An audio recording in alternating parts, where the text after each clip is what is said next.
Então, vou explicar para você como é que faz o diagnóstico. Olha só como é que faz o diagnóstico. Para você buscar o diagnóstico, primeiro eu quero te explicar que existe um manual, tá?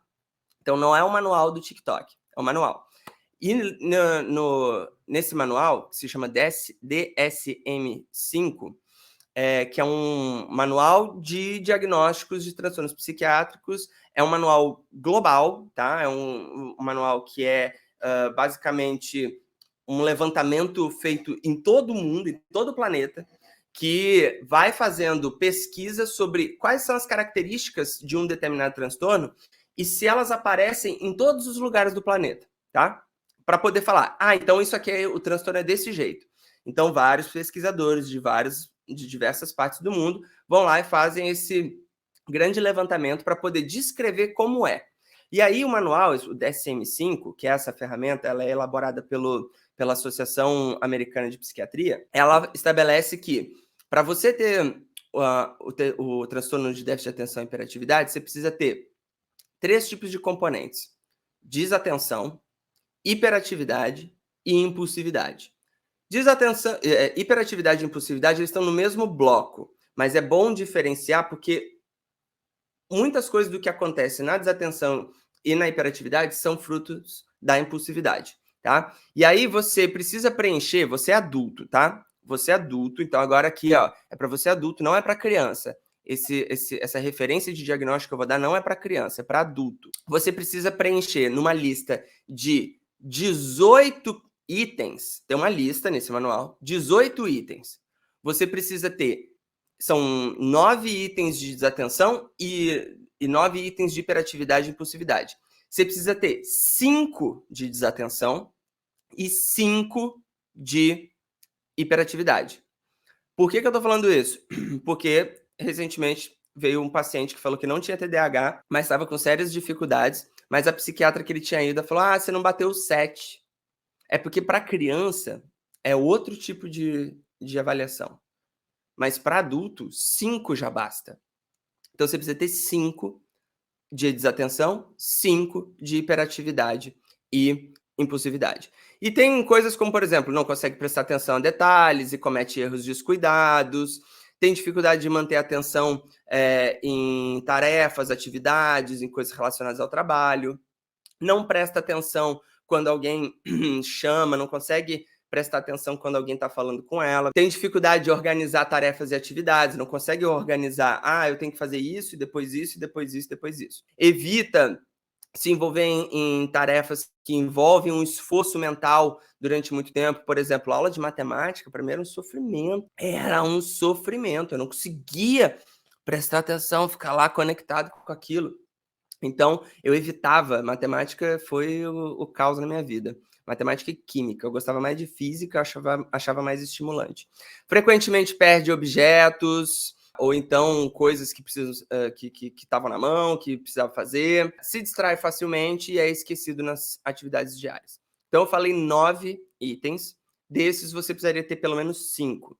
Tá? Isso aqui não é diagnóstico, tá, gente? Não, se você se identificou com as coisas que eu falei aqui, não significa que você tem um diagnóstico, que eu vou continuar aqui explicando como é que é o critério. Eu só estou falando, mostrando como é que funciona o manual. Sim, e os de hiperatividade e impulsividade? Tem agitação, perna inquieta, então braço inquieto, uma pessoa que se mexe com frequência, se movimenta com frequência, uma pessoa que não consegue ficar sentada por muito tempo, tem que se movimentar. Então, eu não sou tão assim, mas eu tenho alguns amigos que são assim, eles não conseguem ficar sentados. Eu tenho um paciente de 70 anos que ele não consegue fazer terapia sentado, ele precisa ficar em pé. Ele não consegue, ele vai andando para um lado e para o outro, ele fica rodando aqui no consultório, o bom é que tem espaço, porque ele fica rodando. Uma inquietação excessiva que acaba ficando inapropriado para uma determinada atividade. Então, digamos, você está numa reunião, e daí você está muito inquieto, você mexe nas coisas, você bate caneta, você fica ali, você mexe no cabo, você mexe não sei o que, do celular, você pega o celular, você solta o celular. Então, essa inquietação. Tem dificuldade de fazer atividades de forma tranquila e concentrada, ou seja, não consegue parar aqui e ficar fazendo uma coisa sem estar fazendo outras coisas. Frequentemente se movimenta como se estivesse ligado na tomada, principalmente em situações prolongadas. Por exemplo, participar de um curso, eu lembro da pós-graduação, Na própria faculdade, eu tinha que levantar e sair da sala. Eu tinha que fazer uns momentos assim de respiro e eu ainda não tinha o diagnóstico. Então eu pegava, saía da sala, voltava para a sala, e saía da sala e voltava para a sala, porque eu não conseguia ficar muito tempo sentado, parado naquilo. Costuma falar demais, como vocês podem perceber. Frequentemente responde perguntas de forma abrupta. Então, tipo assim, a pessoa está aqui e fala... Esses dias aconteceu com a Fabiana. A Fabiana, minha companheira. Aí ela falou, você sabe o que eu estava pensando? Eu falei, não. Do nada. Ela olhou para mim assim, o bom é que ela tem TDAH também. Aí ela falou assim, sabe o que eu estava pensando? Eu virei, não. Foi do nada. Sabe, foi uma resposta abrupta. Assim, e pode acontecer muito de interrupções. Pessoas com TDAH, elas interrompem o que as outras pessoas estavam falando. Frequentemente tem dificuldade de aguardar a vez e frequentemente interrompe os outros. Então, são as 9 características. E aí, essas características, elas precisam estar presentes desde os 12 anos de idade. Mas, Márcio, eu não lembro se eu era assim. Não tem problema. A investigação, quando a gente começa a fazer essa investigação, pode ser que a gente fale com seu pai, com sua mãe, com sua irmã, com seu irmão, com alguém que possa dar uma referência para poder ter esse cenário geral. Mas, normalmente, como é a partir dos 12 anos, as pessoas já começam a ter uma lembrança. Isso é de adulto, tá, gente? Porque quando a gente vai fazer de criança, a gente já começa a verificar desde os 5 para 7 anos. Mas, para adultos, a gente sabe que não vai conseguir lembrar de 5, 7 anos. De 12 anos para frente, talvez seja mais fácil. Então, precisa ter surgido até os 12 anos. E precisa causar prejuízos em 2 ou mais contextos de vida. O que é isso? Na vida do relacionamento, na rotina, na vida financeira, no trabalho, no estudo. Então, essas características, elas estavam presentes em mais de uma coisa. Por quê? Márcio, eu realmente, na aula de matemática, eu ficava inquieto. Tá, talvez você não gostasse da aula de matemática. E aí o problema é seu com a aula de matemática. Márcio, mas eu procrastino as coisas do trabalho e só no trabalho. Talvez seu trabalho seja chato ou então seu patrão seja insuportável.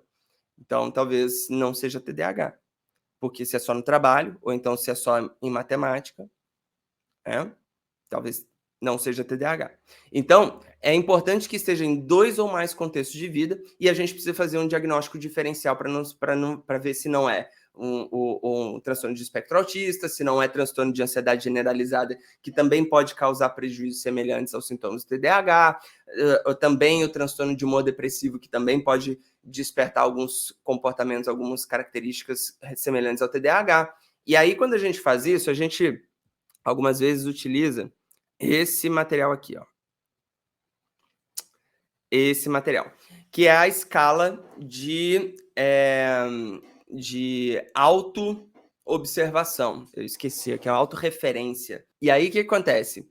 A ideia é que, quando esse questionário, se você olhar ali, vão ter 18 perguntas, essas 18 situações, vai medir mais ou menos o impacto, e aí tá as 18 coisas, os 18 itens que eu estava falando sobre o diagnóstico.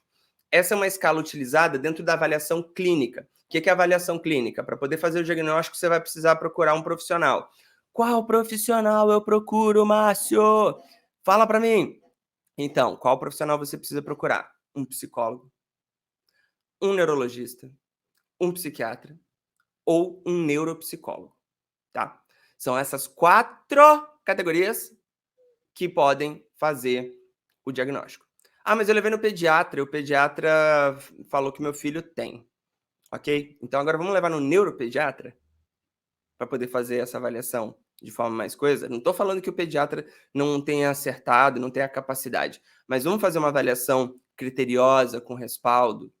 Vamos fazer a solicitação de uma avaliação neuropsicológica com os instrumentos certos para poder medir como é que está a atenção, como é que está a memória, como é que estão os índices de inteligência, como é que está a velocidade de processamento do cérebro.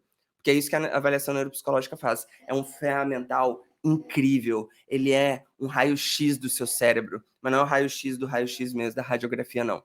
É um raio-x no sentido de uma composição de instrumentos de avaliação das funções executivas e cognitivas do cérebro.